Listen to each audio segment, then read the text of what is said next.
This is Mary Palmer. Dargan shares part 2 of Permaculture 101 with looking at your property from a hot air balloon. So grab your pencil. Many properties in America have a perimeter like that. That is your property line. Right? This is the property line symbol. And then you have a setback line that's it might be like this, which means you cannot have active recreation like your swimming pool. For instance, across that magic line, it might be 5 feet in a city, it might be 25 feet in a large landscape. And in the front, there's usually a setback of 60 feet to 25 feet, depending on where you live. And then the road is this magic line out here that works for you. It's offset from your property line because the center line of a road, can you tell I'm an old professor? You've got this bonus space you didn't even know you had to your property line right here that you can garden in that really nobody cares in the city if you put gardening all the way to the street. So a lot of people have long flowing lawns to the edge. You can actually garden all the way there. You can actually even put a little fence there. It won't hurt it they always are good about it. If they're building a gas line, they'll go ahead and like maybe take up some of your little plants and put them back again. I found we garden all the way to the street with my clients. I'm a licensed landscape architect in 8 states, and this is a hobby to have Dovecote and to have you all come visit us. It's really very fun. So now what do we do with the house?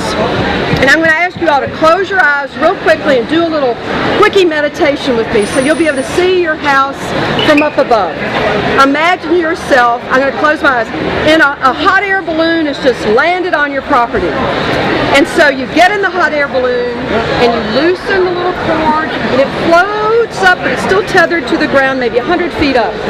And you're up there and you look down on your property and you see the roof of your house and you see the driveway and you see a UPS truck driving down the road. And the UPS truck turns right up your driveway, and it tries to park and it gets stuck. It can't park anywhere because you didn't give it enough room to turn around, so it's dysfunctional. So let's see what happens. When I was closing my eyes, I saw my house right here. And I saw that I had an L, like a master suite, on the back side. And I saw that I had a front door. And I saw that I came in off the street like this.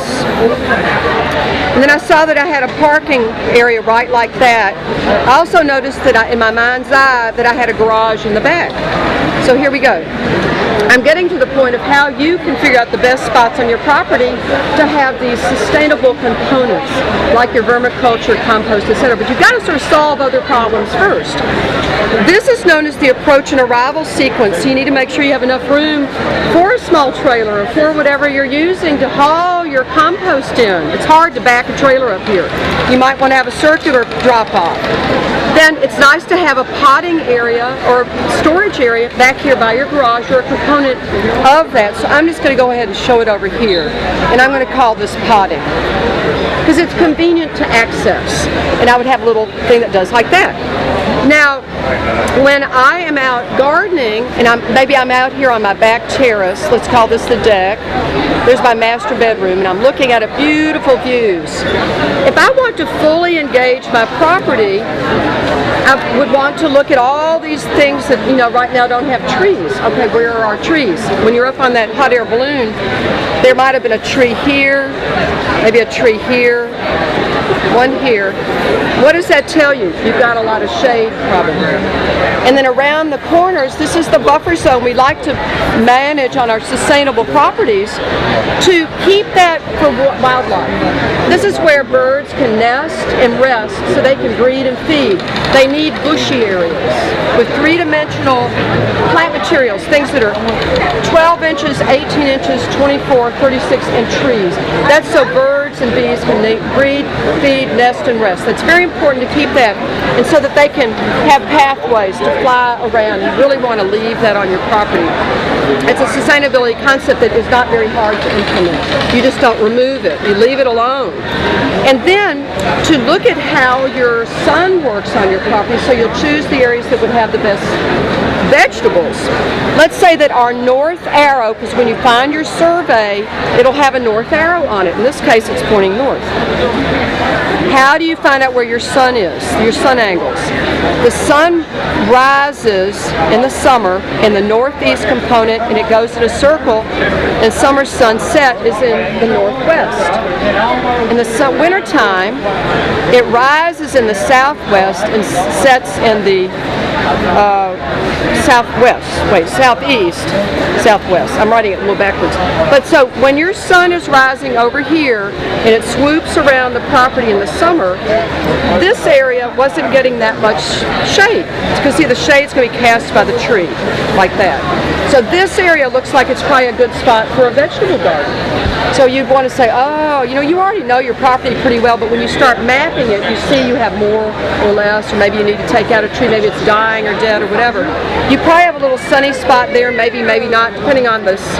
And you might have some sunny up here. There's no reason why you can't garden the whole front yard. It's sunny or there than anywhere else.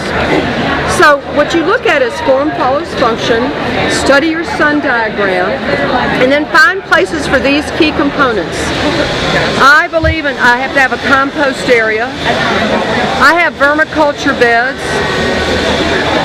Those are worm beds, and I use a long tank that is, I think it's a 50-gallon metal tank that I get to Tractor Farm Supply, and then you put all of your compost in it, and you put red wigglers, and it makes worm juice, and then you get the worm juice and you pour that on your plants. It works great, and they like it. They don't want to freeze though. So I have compost, vermiculture. You need to have your organic materials like rock phosphate, and green sand is another wonderful one we don't see used enough. So you need bins that you can store your sifted compost, your green sand, and your rock phosphate, and peat, or not peat, but we usually use coconut fiber because it's very sustainable. So I'll say cocoa fiber. And then you need a greenhouse because you'd like to grow your baby plants early and turn them into greenhouse places. So need a place for a greenhouse. Mine is 9 by 9 feet square. And Farm Tech, which has a booth here, is my provider for my greenhouse. So I really like all of this. So you need to figure out where your greenhouse will go. Chances are pretty good it's going to live right back here. It doesn't have to have full sun to grow vegetables, to get them started for your babies in your garden. So that is Permaculture 101 in a nutshell. That was really a lot of stuff to go over in about 10 minutes. Thank you so much for listening. And if you have any questions, I'm glad to talk with you or do book signing or whatever you might like to have. Thank you so much. Great. Eggs in an impossible place for you to find. Oh. 21 days after you think your chicken has been eaten by a coyote, she appears with however many babies. Yeah. Oh, how cute. What do they look like? I've dug this bed and I'm continuing to get rid of the whole front yard. Show it to my camera. Okay. Show me what you need to have done. This is great. Oh, I'm going to eventually get rid of all the grass, but I've got a water line that runs right here. I had all that marked out before I started digging. And in the back is all wood, so I'm working on the side beds. The sun comes from this side and I get the most sun there, but the soil is where I need testing. But I have done kind of what you've done in my head, so it's fun, but it's the house goes back quite a ways. I have a tool shed in the back. I have a nice porch for my relaxation. My yoga mat can go out there, 20 by 24 porch, screen and porch. So it's just adding material. I put a coral bark maple there this year. Yaupon, weeping yaupon. I have one little crepe myrtle. So I have my bones. I'm working on my bones still. What would you add to your garden that you don't have? I've never had rabbits. I've thought about rabbits. What would I add? On the left side of the house, which you don't see, I've created a little trail that goes from the front to the back, but I would like to kind of block some of the neighbors on the left. But they also, I think, get infections. pipes and recharging systems. I do not have a compost pile, and I haven't quite figured that out yet. Actually, I take it back. I started one, and I do straw bale gardening. So that was the beginning of it, and now I'm planting wildflowers there. But I need a compost pile. I did get bins for worms. I'm going to do that this year. That's a new project. But I've never had something go through and decimate my flock. I have one rain barrel, but there's a tremendous amount of runoff. I need to find a better way of doing that, and I'd like to recover gray water at some point. I do when I rinse my vegetables, but I don't have a system. I mean, he likes to I just did video. This is testimony about what you want to I don't know much about rabbits. And I want to encourage you to continue to have a lifelong landscape.